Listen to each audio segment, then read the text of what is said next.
very beautiful.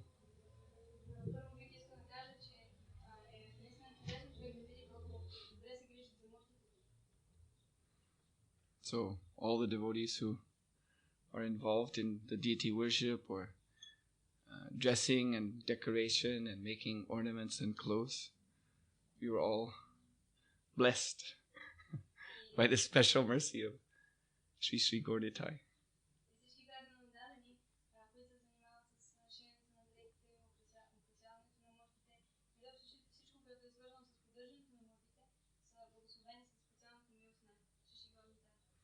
Sri Sri Gaurnitai ki jai!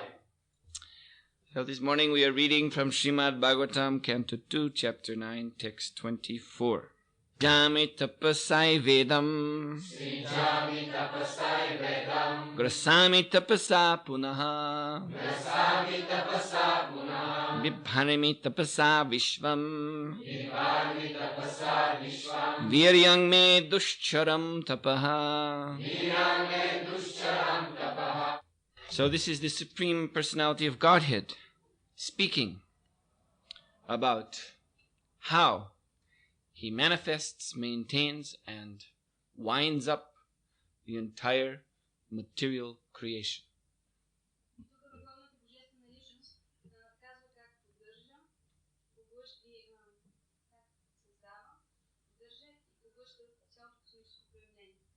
And he explains here that he does all this wonderful lila, by tapasya, by penance.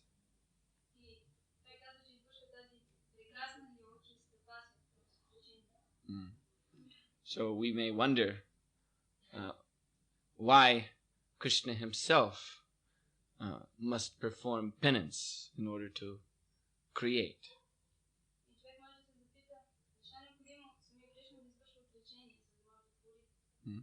But actually, no, he doesn't have to perform penance.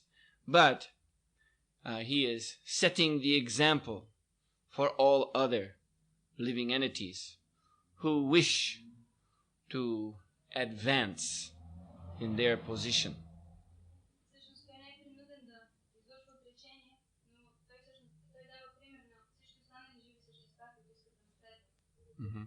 The Lord's penance is simply that he rests.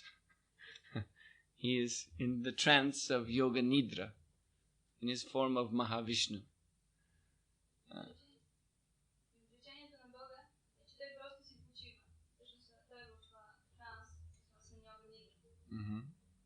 So this he does without any effort. But that example he sets of the trance of mystic yoga is to be followed by all ordinary living entities who want to attain the spiritual platform.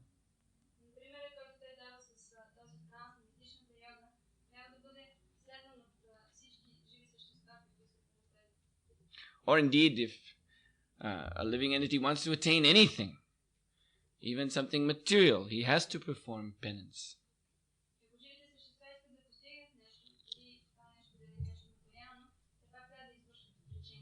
But, as Srila Prabhupada explains in the purport, the real goal of penance and austerity is to go back home, back to Godhead.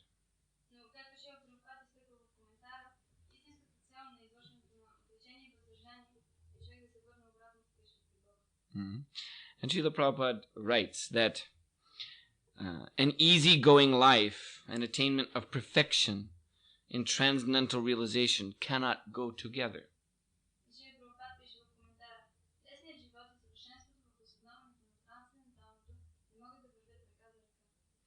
The Lord is more clever than any living entity. Therefore, he wants to see how painstaking the devotee is in devotional service.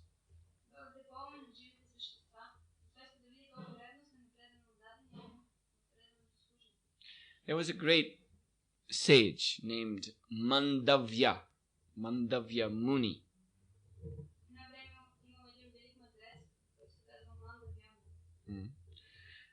And he was engaged in penance at his ashram. So this penance consisted of his standing. He was standing beneath a tree with his arms upraised, and he was practicing vow of silence, mauna.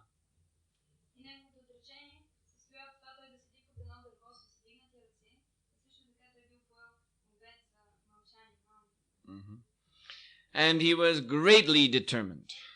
For no reason would he put down his arms, would he change his position, would he speak.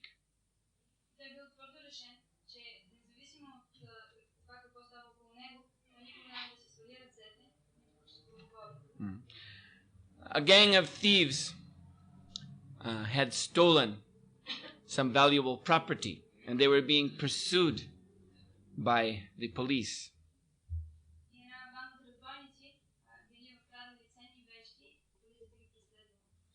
So they came to this ashram, and they saw the sage who was in trance with his arms upraised. So they rushed past him and entered his little house, and there they hid the stolen goods, and they also hid themselves.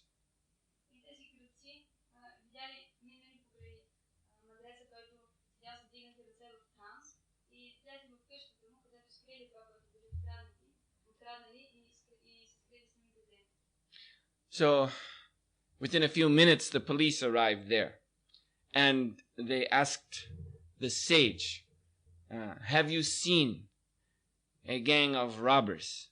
Can you tell us where they have gone?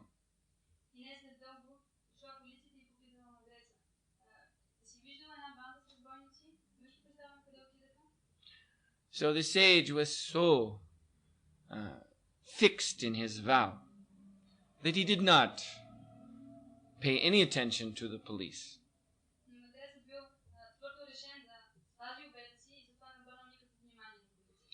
So the police made investigation. They entered his kutir, his place, his little house in which he lived. And there they found the thieves and all the stolen goods.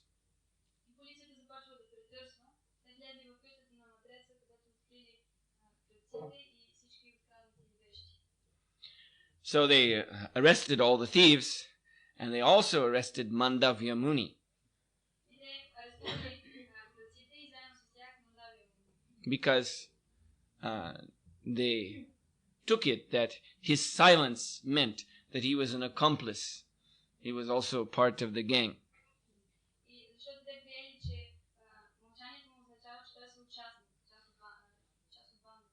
So the robbers and also the sage were brought before the king, and the king judged, kill them all.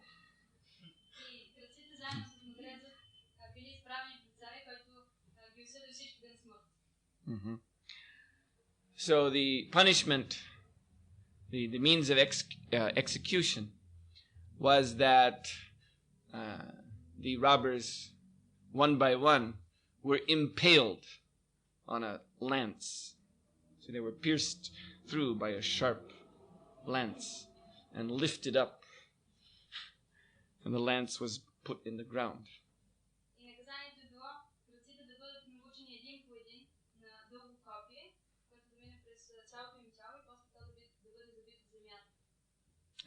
And so also Mandavya Muni was pierced. Mm-hmm. But although he was pierced, he did not complain. Instead, he continued his penance and austerity, even with this stake, this lance, run through his body.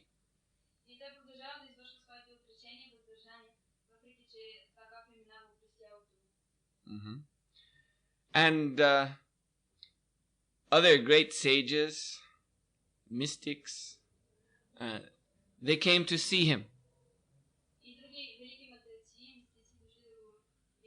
They were astonished that he had although he had a lance run right through his body, coming in one side, going out the other side, still he was fixed in his vow.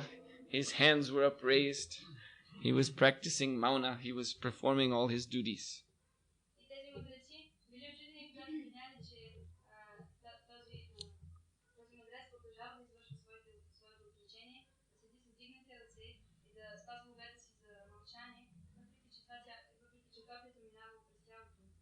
And because he had such great power from his austerity, he did not have to leave his body as the robbers had to do.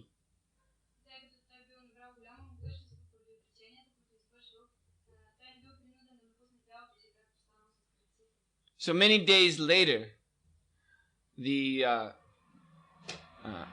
authorities, the police, those who were in charge of this criminal punishment, they came to the place where the thieves had been executed.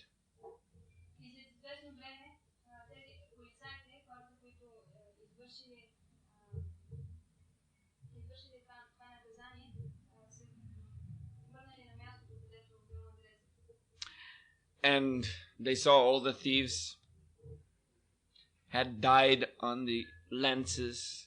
Their bodies had decomposed.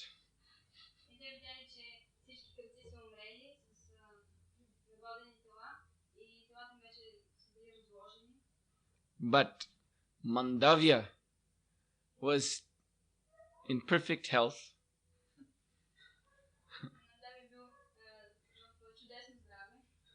And he was practicing his austerities as before. So they became very surprised, and they immediately rushed back to the king and reported what they had found.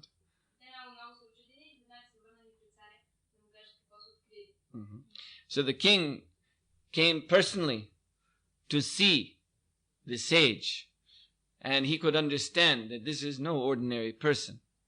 He must be a great saint, a great accomplished yogi. So the king felt very, very unhappy. He begged for forgiveness.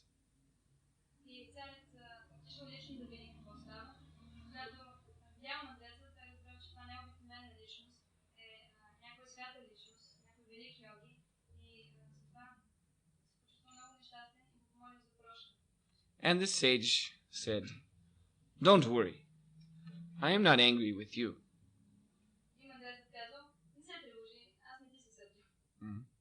And he blessed the king. So the king tried to remove the lance from the sage's body, but it was impossible.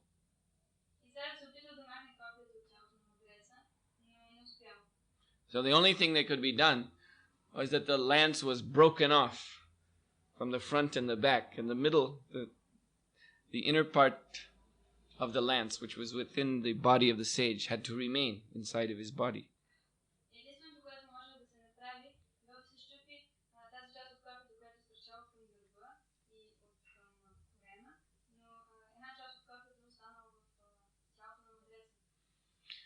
So Mandavya Muni, he simply continued performing his vow of austerities, even though within his body there was this piece of wood, broken piece of wood inside.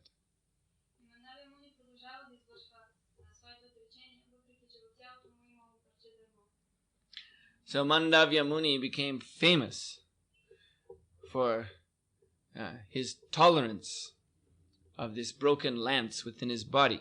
And thus he received the name from other sages. They called him Ani Mandavya, which means Mandavya of the lance.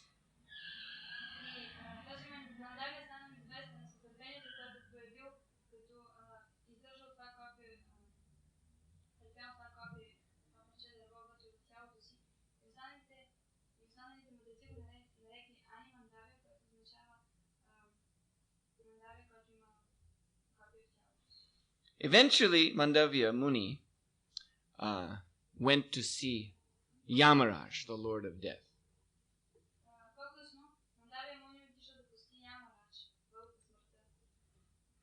And he knew that it was Yamaraj who was responsible for his being pierced by the lance, not the king.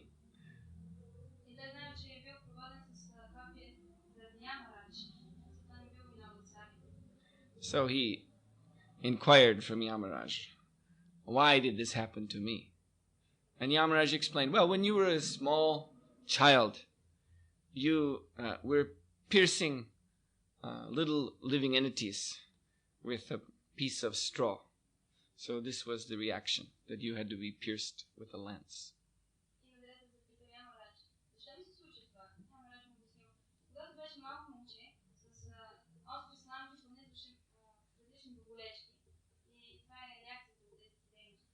So Mandavya Muni, he cursed Yamaraj. He was so powerful, he could curse the Lord of Death.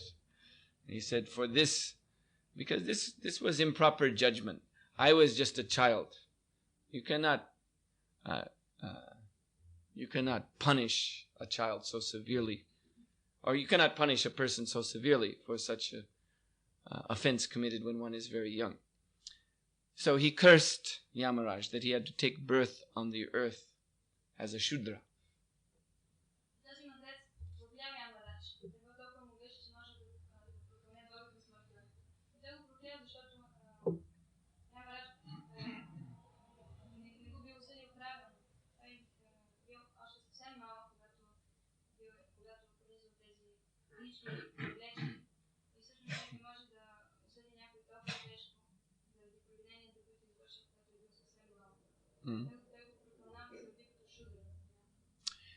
But as is seen among great personalities, this was not really a curse. It was actually a blessing. Because Yamaraj, he spends all of his time punishing the sinful souls. He's a great devotee. He wants to preach, but he never has a chance. Because he's too busy ordering, throw this one in the fire, chop this one into pieces.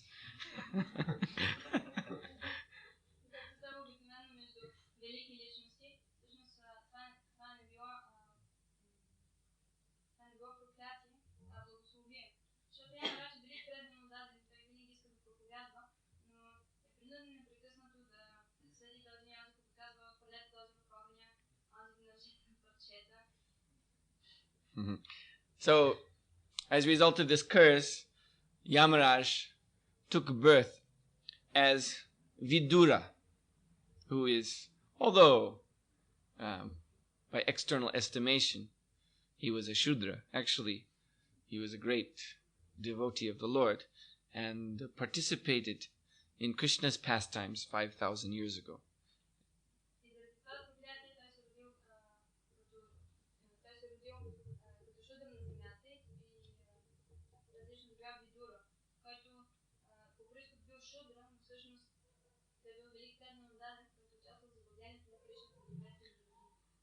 So, this narration of Mandavya Muni very clearly illustrates the point that is made by Srila Prabhupada in this purport, that an easygoing life and attainment of perfection in transcendental realization cannot go together.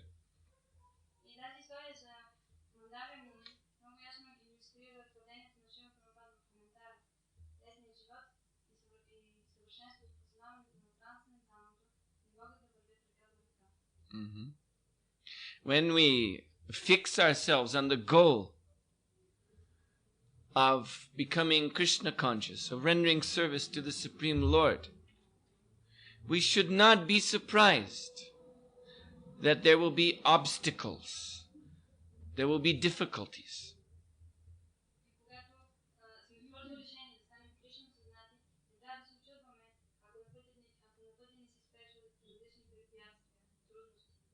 Because our backgrounds are so sinful. To see Mandavya Muni, for one little offense when he was a child, how much he had to suffer. So, what to speak of us?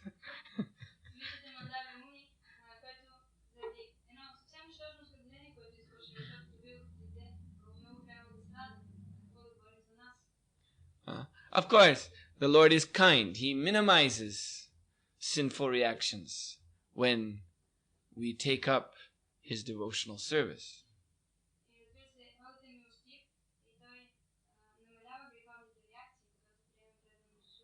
But the point is, we should not be disappointed. We should not be disturbed when we are faced with obstacles, when we are faced with difficulties, because actually we deserve much more problems as a result of our past sins.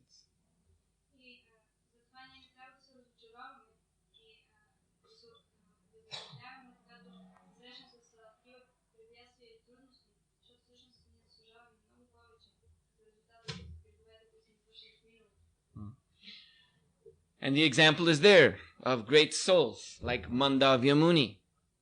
How one must simply tolerate these problems and continue on with one's duty.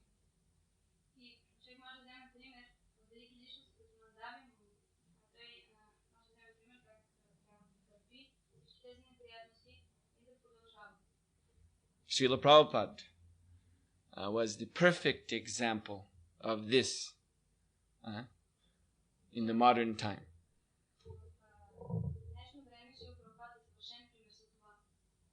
As you know, to begin and maintain this ISKCON movement, he had to undergo so much austerity, severe austerity, at a very elderly age.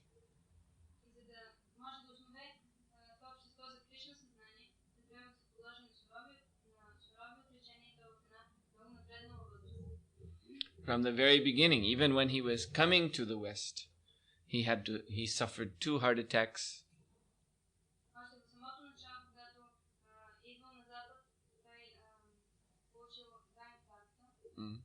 And then a few years later, in New York, he had a severe stroke.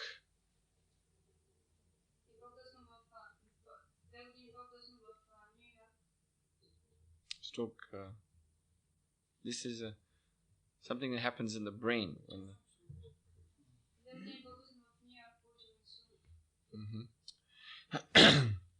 And so many other obstacles and difficulties were there. But Prabhupada never complained.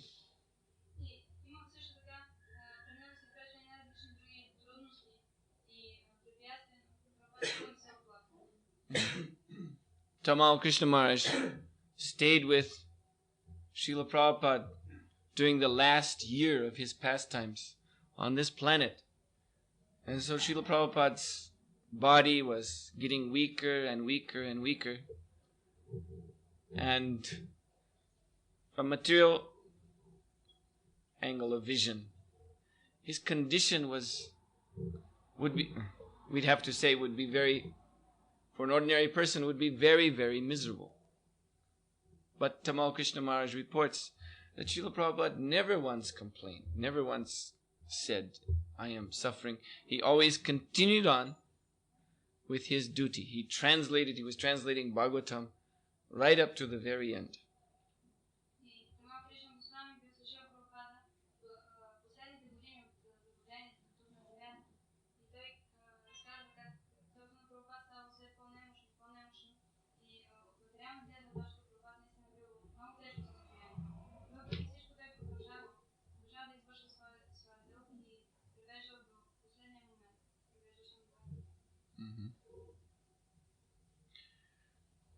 Now, most of us, or we could actually, I suppose we have to say all of us, are still in our younger years. Srila Prabhupada said, you're not considered old until you're beyond 50 years. Before 50, one may still be called young.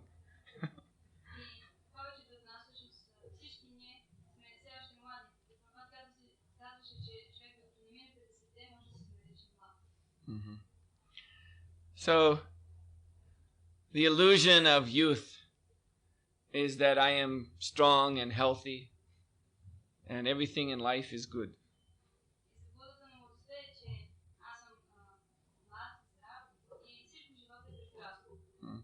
But when we take to Krishna consciousness, then we quickly discover how that is simply just an illusion.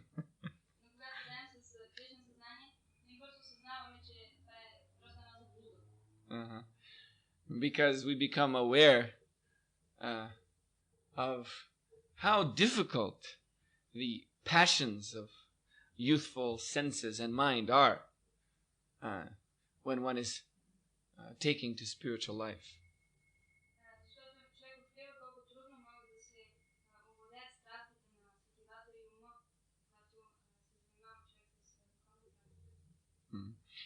Mandavya Muni was pierced by a lance, and we may find that our hearts are pierced by lust.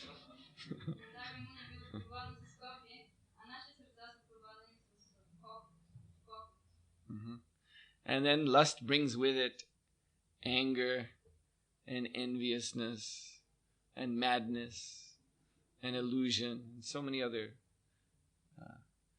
inauspicious qualities.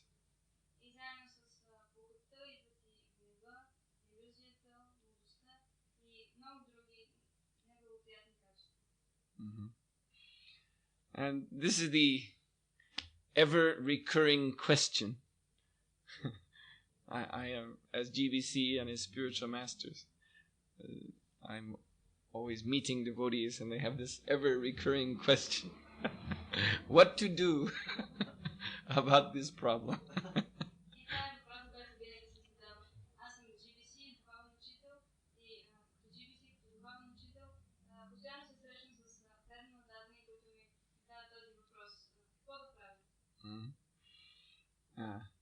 Because it is so difficult.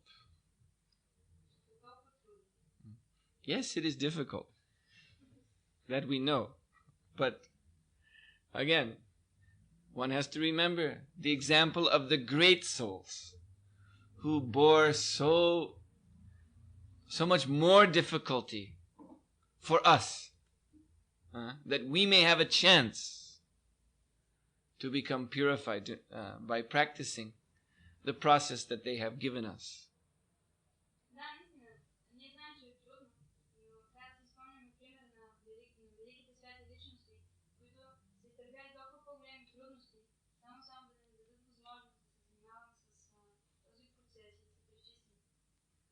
If Mandavya Muni could perform his duty with a lance, a broken off lance in his body, if Srila Prabhupada could sacrifice everything, tolerate not only his problems with his own body, but tolerate the association, the company of so many crazy Western disciples.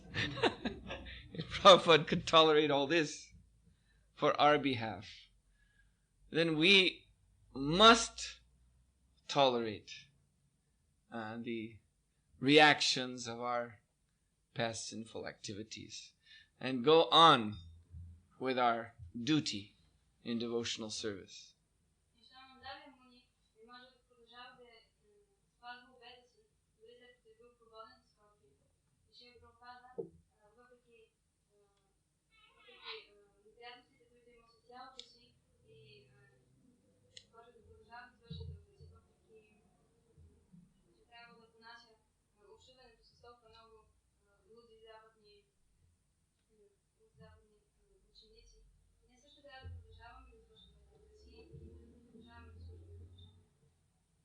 For if one cannot tolerate the disturbances that come to us in life, then he will fail to pass the test of death.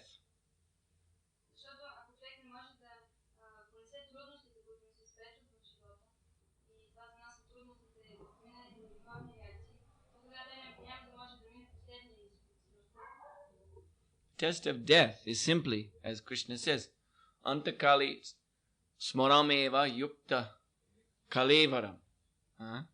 That one who remembers me at the time of death, he is sure to attain me.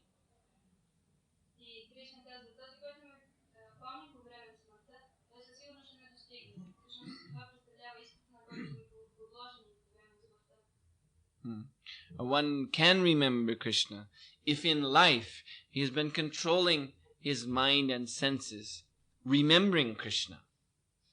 Човек може да си спомня за Кришна по време на смъртта, ако през целия си живот владее ума и сетивата си, постоянно помни Кришна. This is the only way that one can tolerate the disturbances of the mind and senses, is by remembering Krishna. Това е единственият начин, по който човек може да преодолее неприятностите, които идват от ума и сетивата, просто като помни Кришна. So if one practices this, then Shaknodihavya shodham praksharire vimokshana kama krodha bhavad vegam sasukasa yukta nara.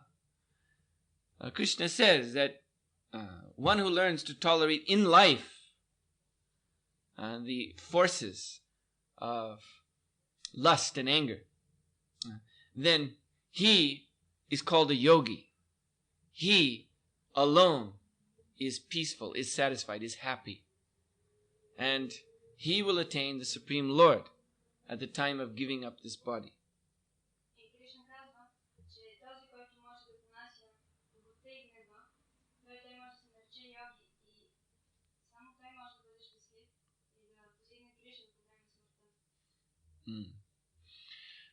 But if we are,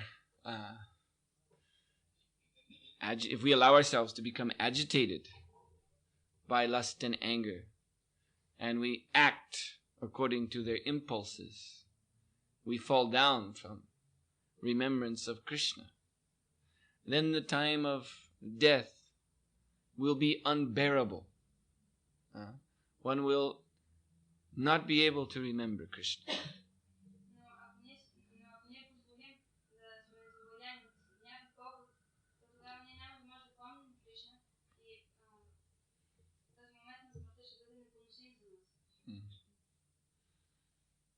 I have a god sister. I'm saying I have a god sister because although she has departed from this world, we understand that the soul is eternal. Her name is Gauri Devi Dasi.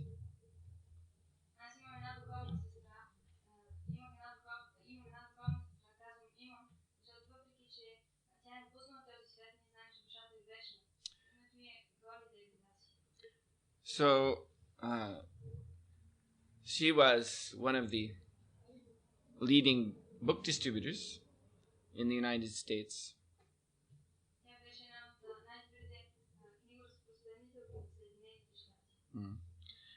But she somehow contracted a deadly disease. I believe it was cancer.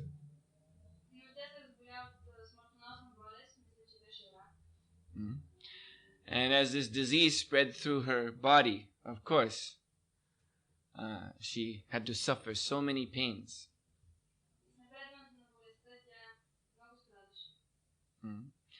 But still, she was so determined that she was going out every day to distribute Srila Prabhupada's books.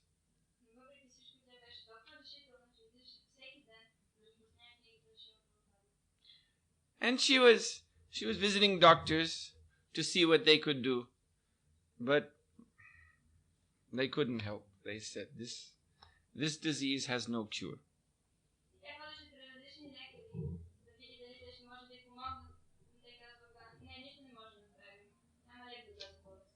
So she continued up until her last strength had gone, distributing Prabhupada's books. And when it was no longer possible, she went to Vrindavan.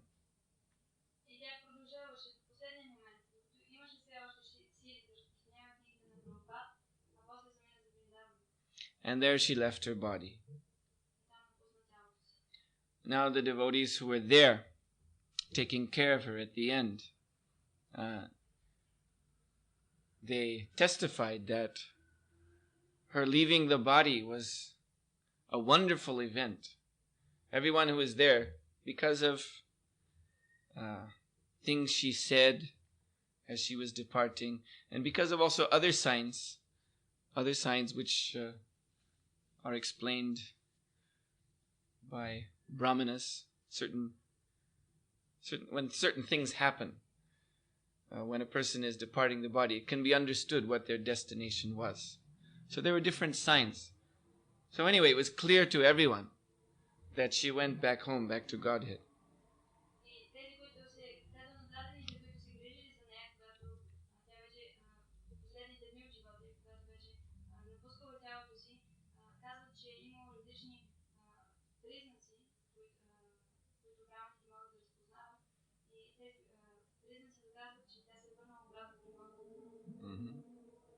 So, this is a very wonderful example for us, from even our generation of devotees, those of us, or we're all coming from Western country, not born in India, from Mlecha background.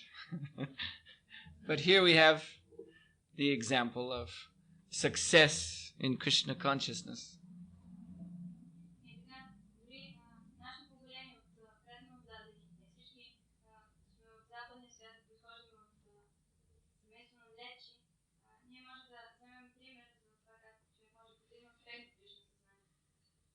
So the same principle is there. By penance, by austerity, even in the face of such pain as Gauri Devi Dasi had to endure, she still carried out her duty right up to the end.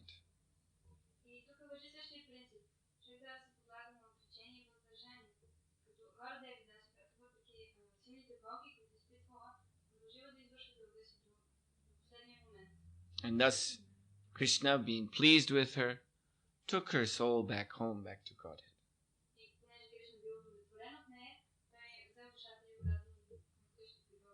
So we should meditate on such examples. And we should see how foolish we are when we think that, oh, my mind, my mind creates such a problem for me. I can't stay fixed in devotional service. Well, one may think about Gauri Devi Dasi.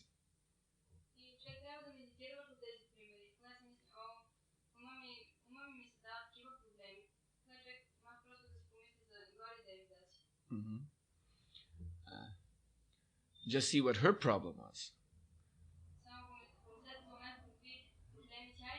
That's nothing compared to the problems we have.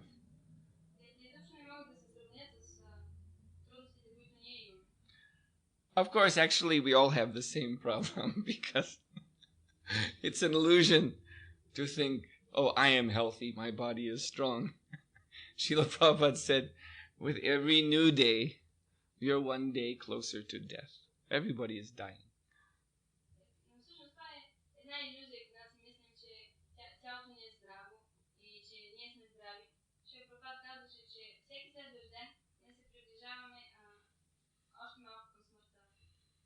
So really what we must do is just wake up to the obvious reality.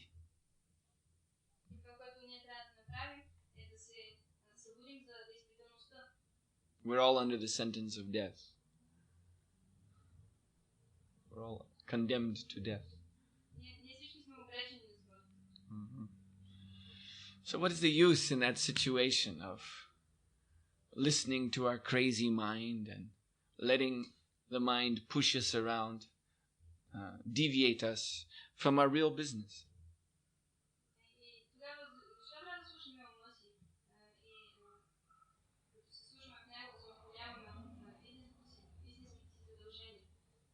What is the use of trying to find some easy, comfortable situation where we don't have to work too hard?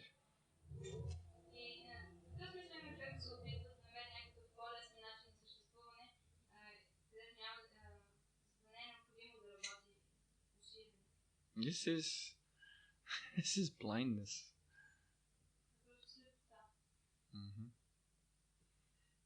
So, everything is accomplished, Lord Krishna says, by penance. Mhm. The penance for us in this day and age is actually not so difficult. It is certainly not beyond our means to rigidly practice Krishna consciousness, sadhana bhakti. It is not beyond our means to distribute Srila Prabhupada's books, to preach the Sankirtan mission in this world.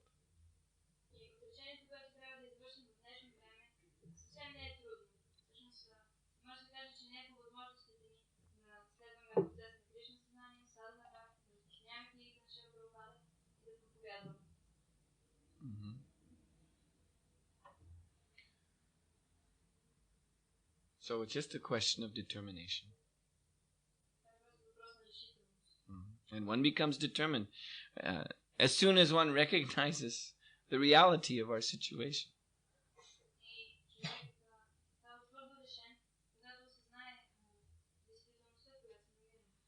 You don't need to wait for a report from the doctor that, oh, you have an incurable disease. That you should already know. You already have an incurable disease.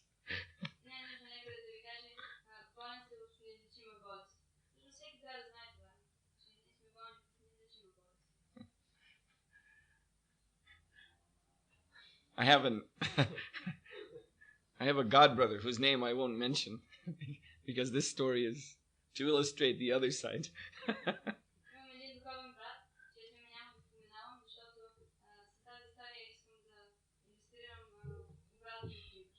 He went to a doctor and he was told that, oh, you have an incurable disease. You have only 6 months to live.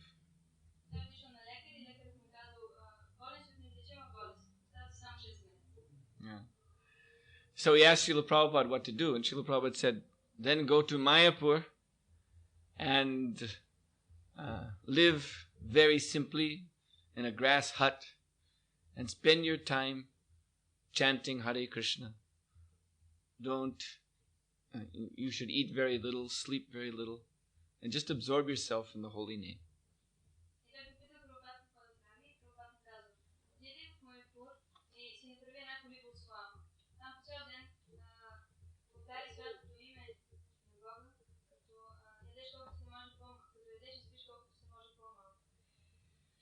So he tried to do this, but he was too restless.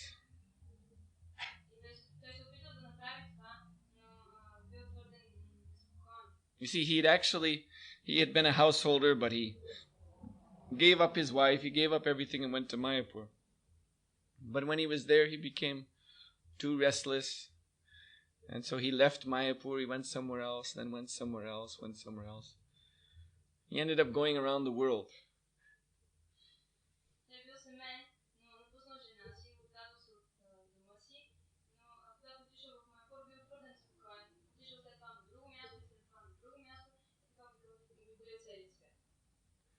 And finally came back to America. Then he went to see another doctor. And that doctor said, oh, you're healthy. No, you don't have any incurable disease.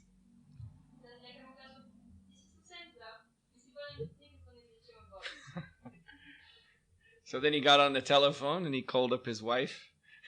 Everything's okay.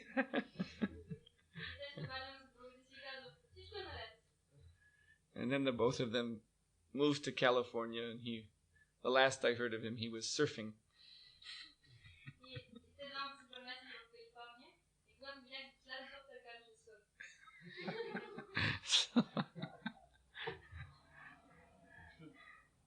This is illusion.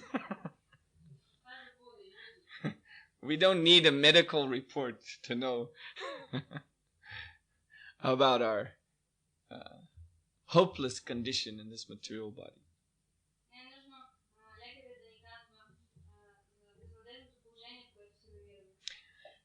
The report is here in Prabhupada's books.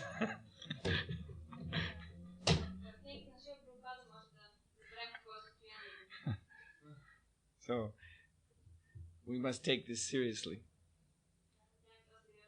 become situated in this simple and sublime penance which we are given by the mercy of Sri Chaitanya Mahaprabhu and Srila Prabhupada. Трябва да извършваме това просто, но възвишено отречение, което ни е дал Чайтания Махапрабху и Шрила Прабхупада.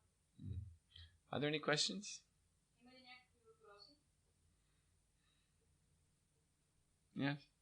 Devotees offer, for example, juice or water with Shri Krishna, Shri Krishna, Shri Krishna, Shri Vishnu, Shri Vishnu, Shri Vishnu. Offer juice and water by saying Shri Krishna, Shri Krishna, Shri Krishna, Shri Vishnu, Shri Vishnu, Shri Vishnu.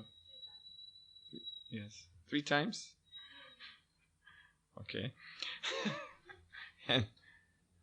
But in Poland, Srila Harikesh Maharaj told his disciples that they should not offer things in this way. Въпросът е, в Полша преданно предлагат дайкове, казват Шри Кришна, Шри Кришна, Шри Кришна, Шри Вишну, Шри Вишну, Шри Вишну. И Шрила Харикеша Махараджа казва на своите ученици да не правят това.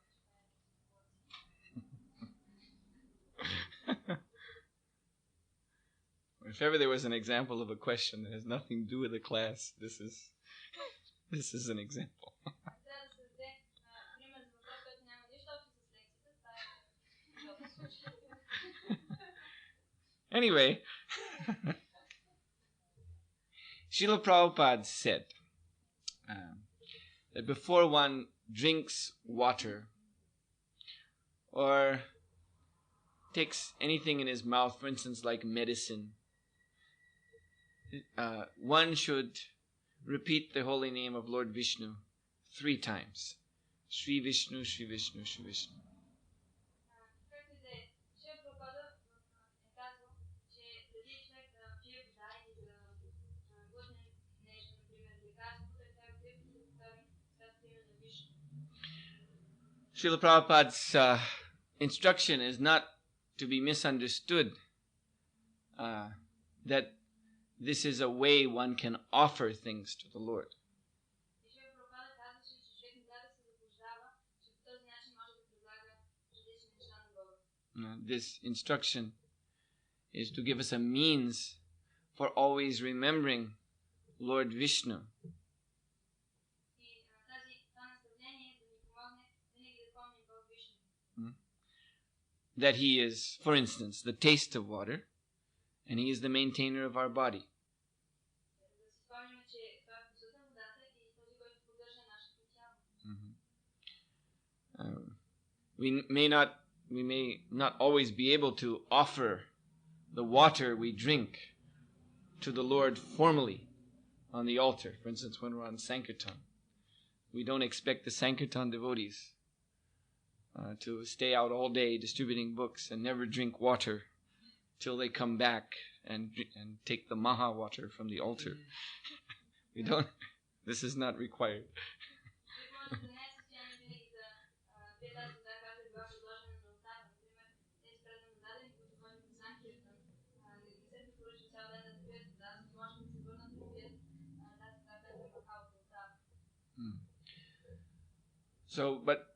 So one may drink water outside without doing a formal offering, but one should repeat the name Shri Vishnu, Shri Vishnu, Shri Vishnu, and remember that Krishna is the taste of water and that he is the maintainer of our life in this body.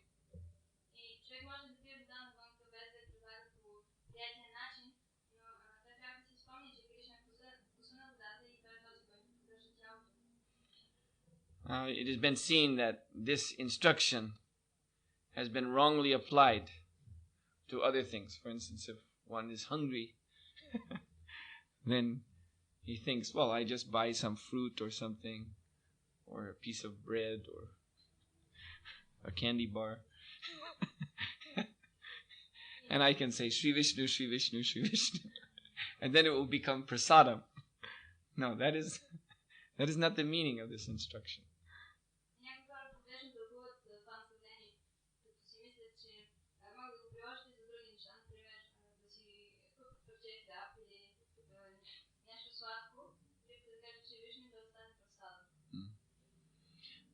A devotee only eats Krishna prasadam, and that means the prasadam, the food stuff, must be offered to the Lord first in the prescribed manner, at least to the picture of Krishna, chanting the proper prayers.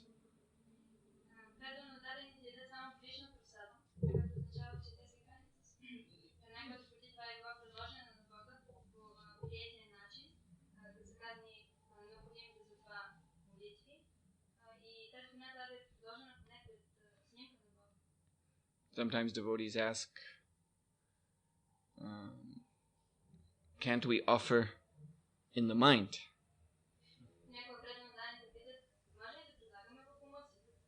Yes, you can offer in the mind. But then you should also eat in the mind.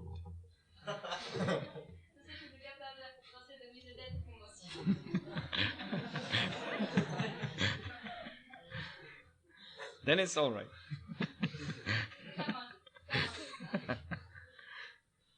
But if you're actually going to eat with your body, then you must offer with your body.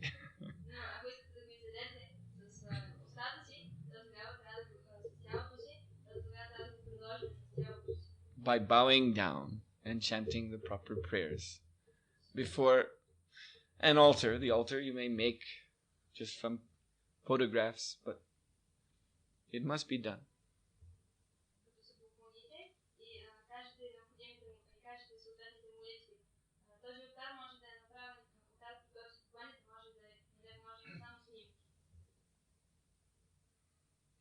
Yes? Does that answer your question? Yes?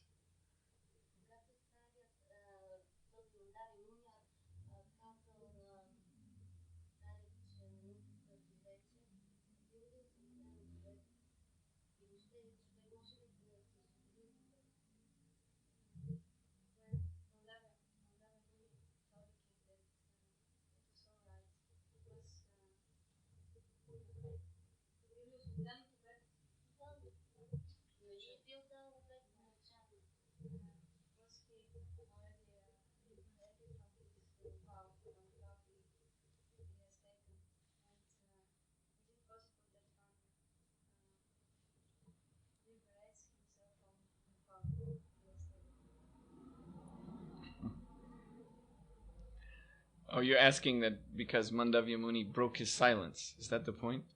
To tell the king that it's all right. Well,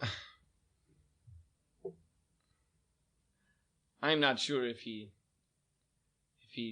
because this is, the story is in the Mahabharata, so it may be that he told the king that it's all right by some gesture, by raising his hand like this. There are different ways in which he can communicate to the king that it's all right. It doesn't necessarily mean that he spoke these words.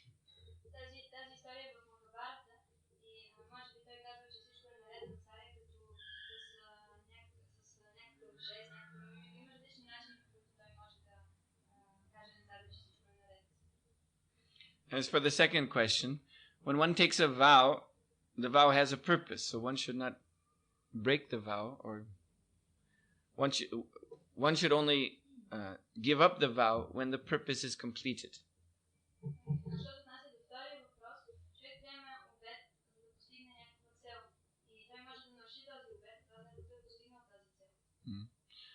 And many vows are never completed because they are called nitya kriya. They are eternal.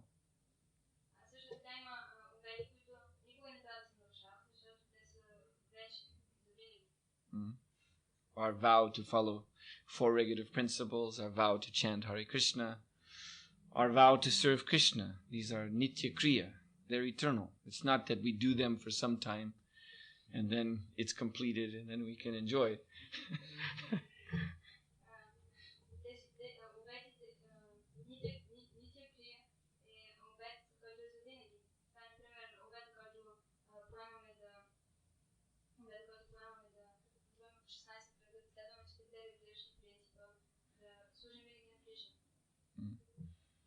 But we may take a vow that I will distribute today 100 Bhagavad Gitas.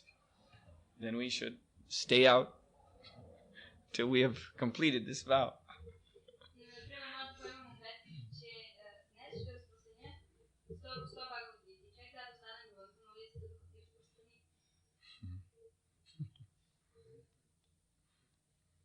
That would be a very nice vow for someone to take.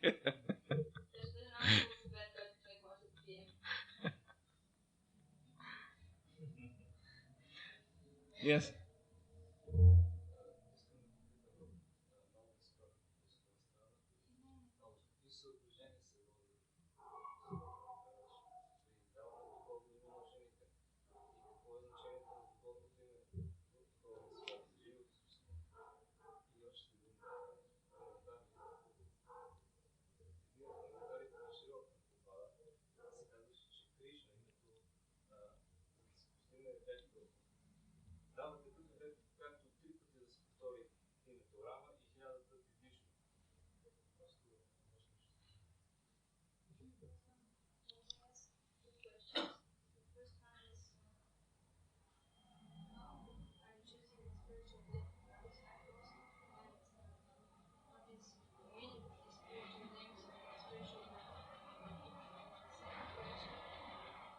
That's already 2 questions. Okay, what's the 3rd question?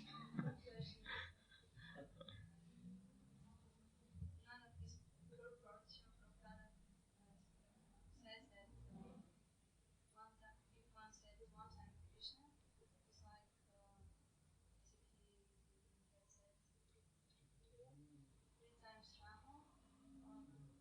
1,000 times Vishnu. Yeah. That's a question?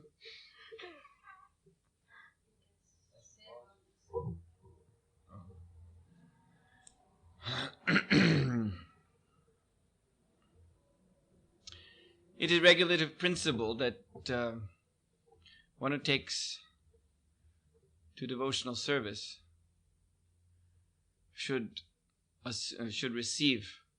take on a spiritual name.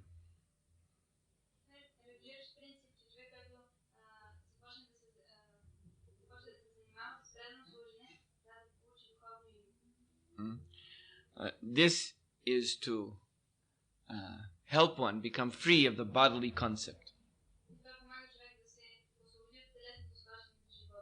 Mm-hmm. So, what is your name right now? Plamen. Okay, so this is the name of your body.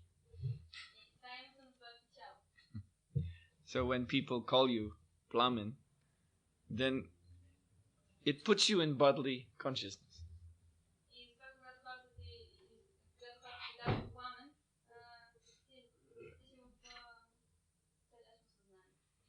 So the purpose of this whole process of sadhana bhakti, of course, is to take us out of bodily consciousness and establish us in Krishna consciousness.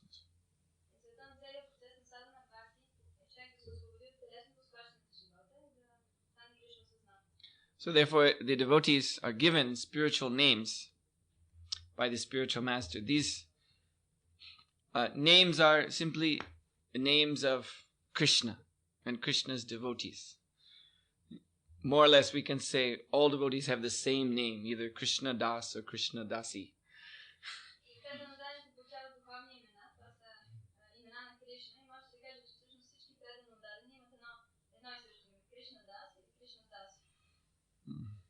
So, then when someone addresses you by this name, my dear Krishna Das, then you are immediately in spiritual consciousness. You're remembering Krishna.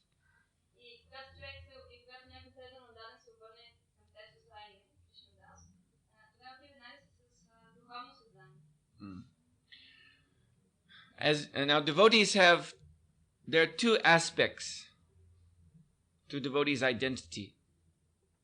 The aspect of sadhaka and the aspect of siddha.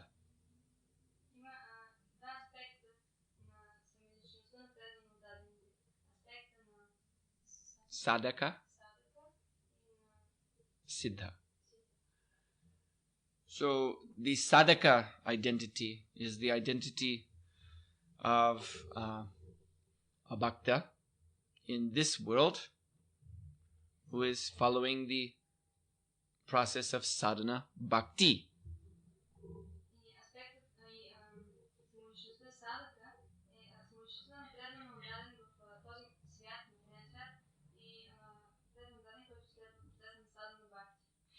So, such a sadhaka, he receives his name from his spiritual master at the time of initiation.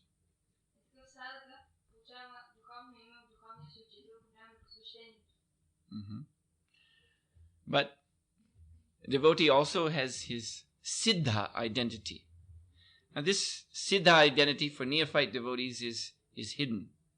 It is not known at present in the neophyte stage. But advanced devotee, his siddha identity is internally manifest. So this siddha identity, the identity of a resident of the spiritual world, also has a name.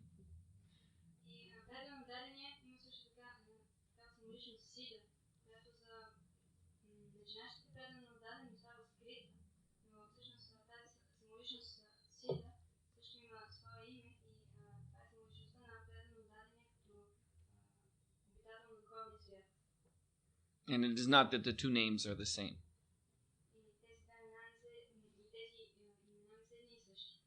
For instance, the great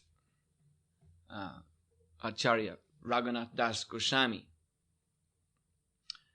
one of the 6 Goswamis, his siddha identity is that of a manjari, a young gopi in Golok, and her name is Rati Manjari.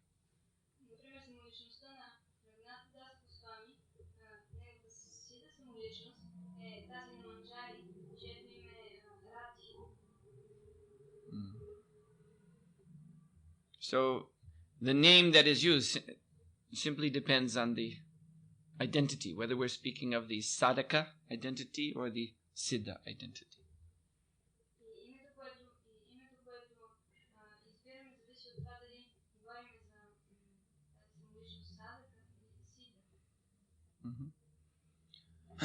So your question about Krishna, the names, holy names Krishna, Rama, and Vishnu, this pertains to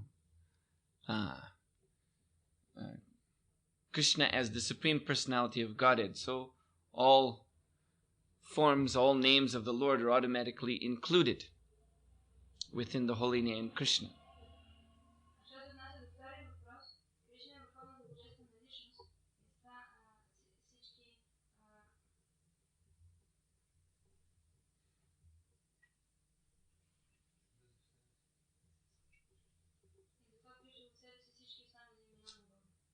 So simply by chanting the holy name of Krishna, then all other names like Rama and Vishnu are being chanted too.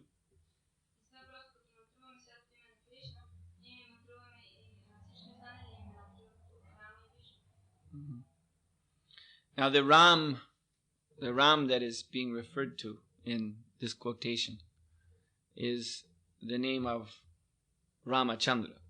The Rama that we chant in the Hare Krishna mantra actually is the holy name of Lord Balaram. Also some Vaishnavas take the Rama in the Hare Krishna mantra to mean Lord Ramachandra too. And that's not wrong. But Gaudiya Vaishnavas understand the Rama to be Lord Balaram. Lord Balaram is Krishna.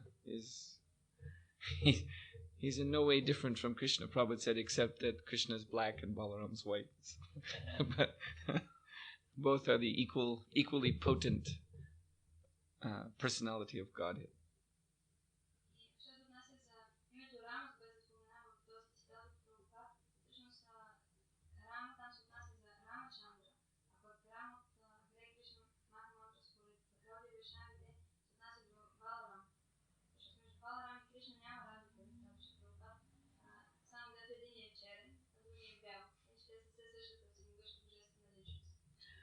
And of course, the holy name Hare is the name of Srimati Radharani.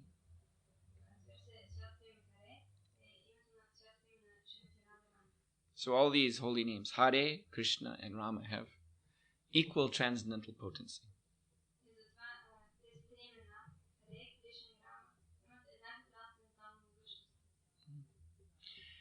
Srila Prabhupada ki jai. Srimad Bhagavatam ki jai. Gaur Premanandi Hari Hari Bol.